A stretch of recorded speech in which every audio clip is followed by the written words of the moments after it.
change training coming out. So I have a on the 7th. Yeah, it should be starting. We'll start at 1. Okay, thank you. Alright, bye-bye. They're going to nominate her if she did, so.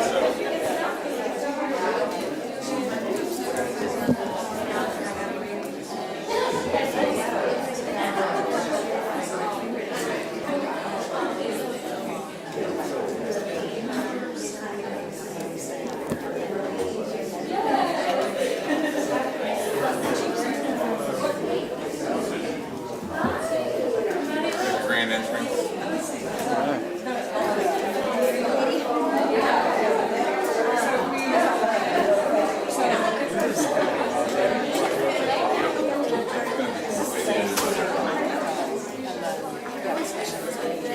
All right.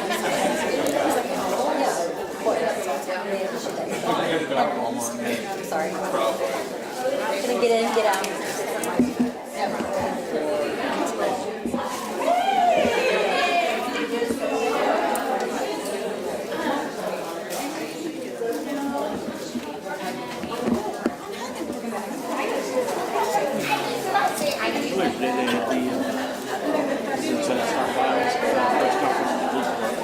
Yeah, it's going on right now.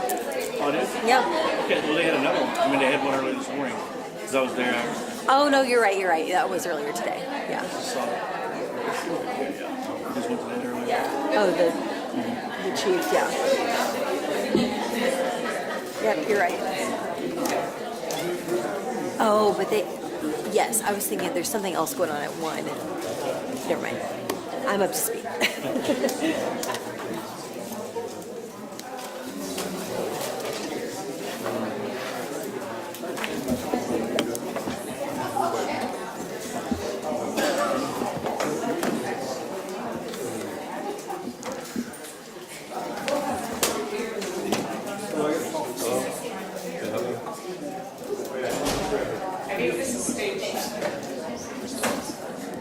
Oh, there he is. Good. Oh, good timing.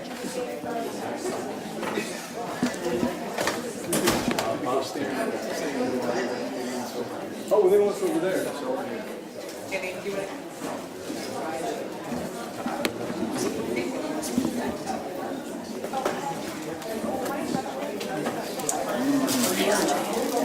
After this, we'll probably go outside. I'm going to shoot a look live. Okay. Yeah.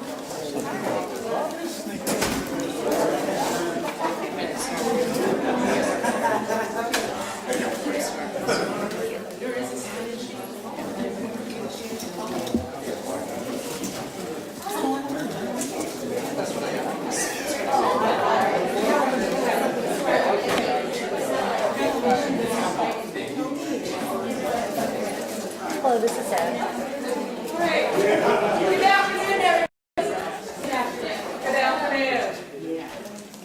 Welcome everyone. My name is Lisa Fleming with First Food Center. And I'm Lynn Sheehan with Hope House. We want to thank you here for all joining us today for the launch of the Jackson County Domestic Violence Fatality Review process. We have been working and gathered today in this room are champions of system advocacy that have been working for decades now to bring together a process that is aimed at preventing domestic violence homicides throughout Jackson County. We want us to be able to start out, we've actually been doing this work. We look back through the history as we were putting together this training. We've actually been doing this work since 2008 to be able to do the work. We want to, before we get started with the training and orientation, I want to do some acknowledgement to the assistance champions that we have gathered here today. Okay, so if you were on the original committee and have been working on it since 2000-something, stand up and be recognized, please. Love to. And actually, we'd love to be able to have you come up here to the front because we consider you, Mary Ann, come on up, part of the OG of being a part of this work. So, come on up. There you go. The folks, come on, Donna, don't be shy, come on up.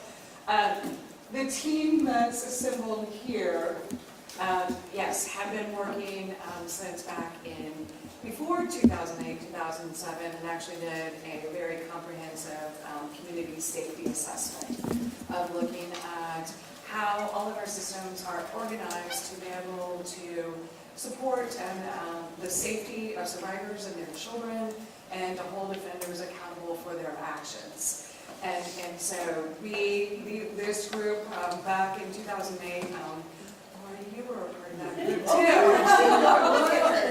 too.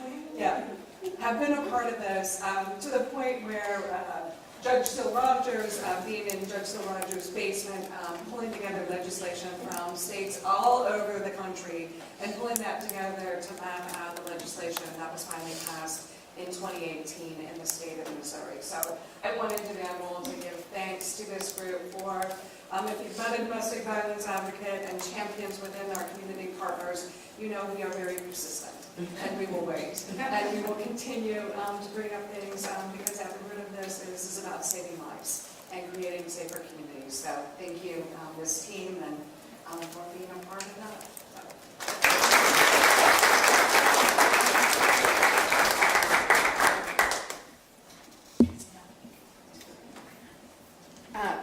Next, we'd like to be able to, first we would like to thank Chief Forbes of the Lee Summit Police Department for hosting this event today and this beautiful space. If you would like to come up and say a few words.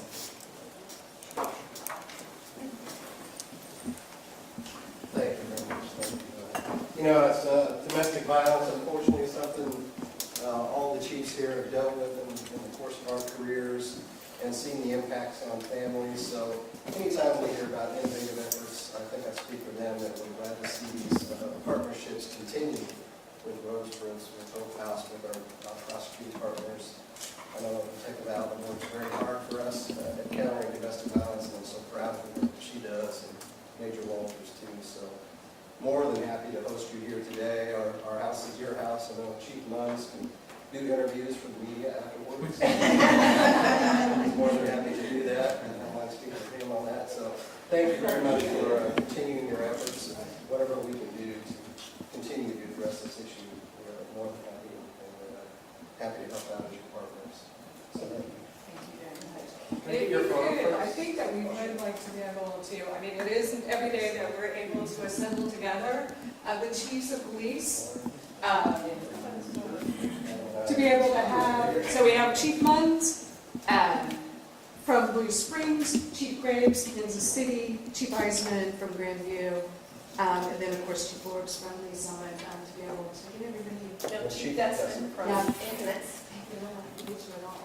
So, to be able to have all of you assembled today, and because all of your departments have throughout many, many years have been at the table to work collaboratively with domestic violence programs and the courts and the prosecutor's office, again, with that goal of keeping survivors and their children safe and holding their owners accountable.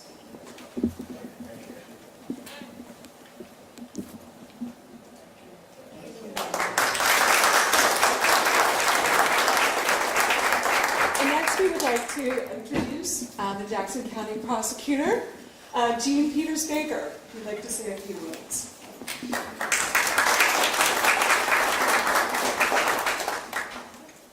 Rolled in hot, so. Under the speak limit. As far as you go, yes.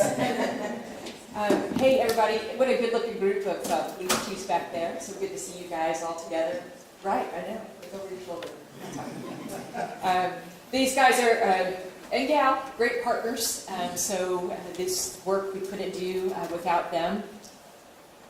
But you know, this community of others, you know, who lean in to support victims every day, find them places to live, give support and counseling to their kids, their dogs, deal with the day-to-day struggles that comes with this issue of domestic violence is just so critical. So to all of you who are part of that community that do that kind of work, you are so often unsung heroes. So I just can't be in a room like this without knowing that there are those of you who are out there that do that work. You are unsung heroes. So thank you so much for the work that you do, because our work would be a whole lot harder without yours. So thank you. I think this has been a really long time coming to get to this point. I don't even know how many years in the making anymore it was that this discussion came about, and legislation, enabling legislation. So I'm really grateful that it's lifted, it's off the ground, you guys are moving forward, and I'm really excited to see what's going to come of it. You have a great representative from the Office of Prosecutor here in Danny, so thank you so much for serving in this way. And we are going to be your partners as we go along as well, and myself personally, so you'll just have to tell us exactly what that means for you, how we can best serve you, because we want this to be a success, and we're going to learn more from it. All right?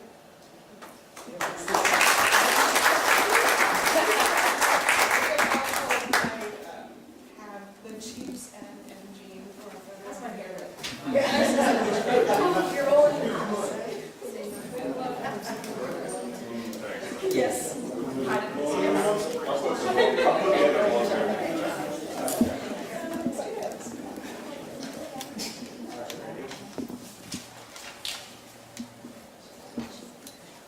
There were like 10 there, so there's going to be a pinch. We got one over here too. Oh.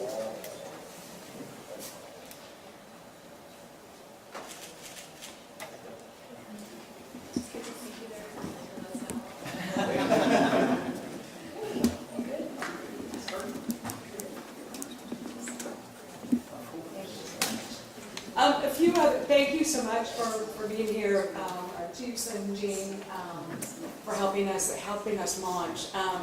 Just the last of the recognitions, Eileen and I do want to be able to recognize the launch committee.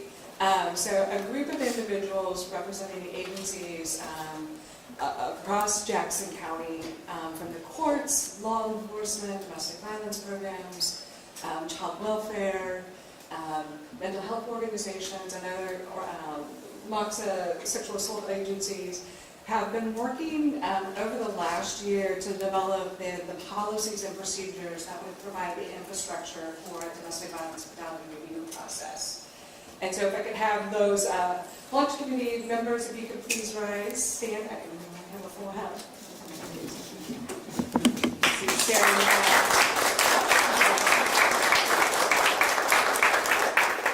Thank you. And as Jean said, Danny from the prosecutor's office and Detective Yeager have been our co-chairs, our leaders for this process. So if we can go ahead and give them a hand as well. Shy up here. And I also want to be able to introduce Kayla Waller, Rosebrook Center's lethality assessment manager, and Andy Struby, our safety coordinator, who have I get to do that. I've been working behind the scenes and supporting the launch committee and developing very detailed data collection tools and coordinating all of our meetings, and been using the collaborative work that we've done in the past related to community safety assessments and our collaborative work on being able to identify indicators of lethality and connecting survivors to our life-saving services provided by Hope House and Synergy Services and Rosebrook Center. So thank you for being able to hold us all together and providing that leadership to all of us. Just as an introduction, and before we get into Kayla and Annie are going to do an introductory training on the dynamics of domestic violence. I wanted for all of us as we're gathered here to really have an understanding of that, basic understanding of what is a domestic violence fatality review process and why are we doing it. And really what it comes down to is looking at the tragedy of a domestic violence homicide. That every night, unfortunately, we can watch the national news and hear a story about a domestic violence victim and their children who have died at the hands of their abusive partner. And we sit with that, and while most of us can work at an individual level in supporting survivors and holding offenders accountable, we know that there is more. We know that there is a way that we can come together, and a lot of times, how are we organized to best be able to serve and keep families safe in our communities? And that's what the review process allows us to do, is to take the tragedy of the domestic violence homicide and go back through and look at it to see all of the points along a long timeline, sometimes that person's entire adult life, to be able to see where that victim and where that offender and their children, where they intersected with our systems, and sometimes more importantly, where they did not intersect with our systems, in order to be able to have that connection to the life-saving services that we're able to provide, and to be able to have a criminal justice response that can, in whatever way is appropriate for that situation, hold that offender accountable, be able to provide them with intervention to prevent those homicides from happening. And it's a process that looks at, the tenets of this is no blame, no shame. We are not looking at individuals, we're not looking to point fingers at any one system or any one individual to say it's their fault.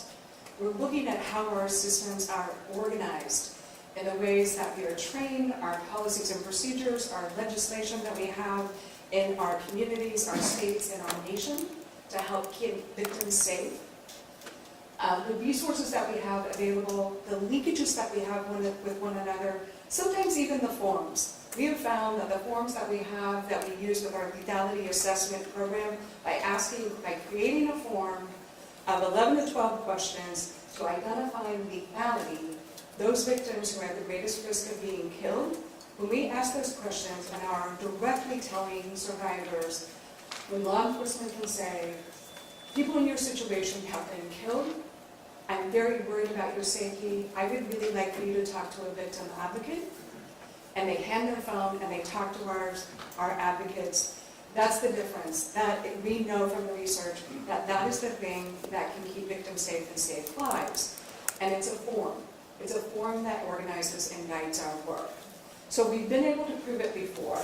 We've had, I would say, over 3,000 of those lethality assessment calls that are made each year to connect survivors. And that can be one of those life-changing results that we can happen as a result of a fidelity review process. So today, we're going to dive into that of a shared understanding about the domestic dynamics of domestic violence, and an overview of the fidelity review process, our guiding principles and the framework, and a little bit of the process that we'll go through for those panel members. Everybody in the room is welcome to attend and participate in that. We're going to about 5 o'clock. I understand you've got busy schedules, and some of you need to be able to eat lunch at some point. So thank you again for being here, and we will go ahead and turn it over to Annie and Eva.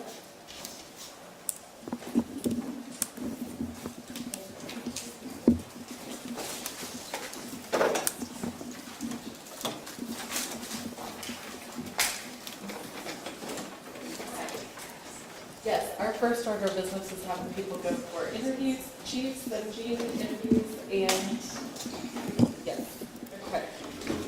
Did my duty. That was, I had promised to set up. You had one, I had one job.